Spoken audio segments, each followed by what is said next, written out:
Welcome to Betting the Breeders' Cup, presented by FanDuel. The penultimate race on Breeders' Cup Saturday is the Longines Breeders Cup Turf.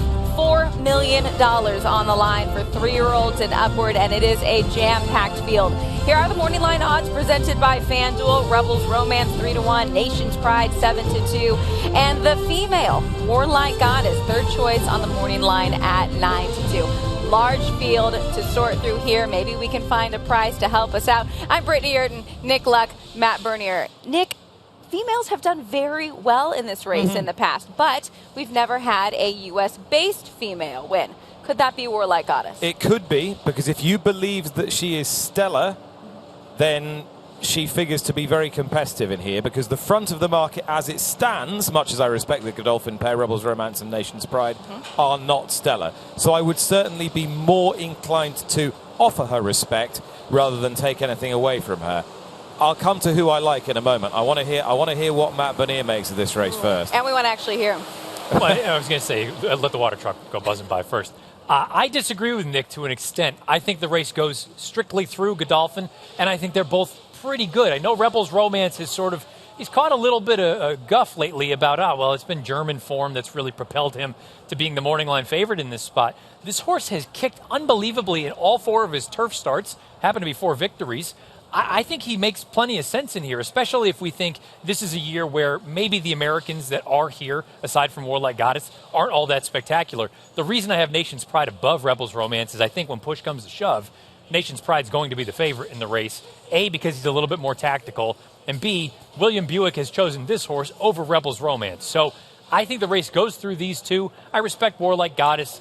I just don't think she's been running against anything. Matt, I don't think we disagree here. I just said I'm inclined to offer her respect rather than say, she can't win, she's no good, she's overrated. It's just, I think, I kind of think she's where she should be in the betting. Well, put it this way. Beat the boys. She's run well in the Breeders' Cup last year. I know, not against the boys. Well, put it this way, Nick. Based on the prices, let's just say the morning line is accurate. I would take either of the Godolphin horses over her at 9-2. Fine, and I accept that. But based on those morning line odds, suddenly I had a moment where this race came and smacked me in the face alive this morning. No, it's not him. It's not Mischief. Really? I thought I was talking myself into Mischief, who's the best horse in the race, but has been in and out form all season. They've got blinkers on him, and it's a last throw of the dice. It's his last run before going to start. That's what I was going to say. His final race, is it just giving him one more shot to get that big victory? If your big doubt about a horse is whether a mile and a half stretches him, which it does, and it's going to be an honestly run mile and a half, do you put blinkers on to get the best out of him? It doesn't seem like a Gosden thing to do. It doesn't.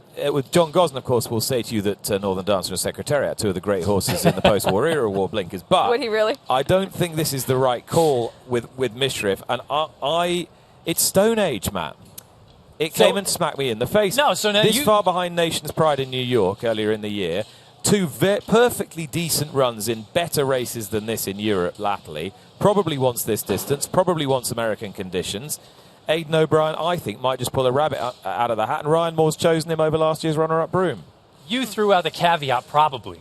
Because I agree with you. His runs against Nation's Pride in New York, I think arguably you can make the case Stone Age was as good in either of those spots. Unfortunately, he didn't get the better of him either day.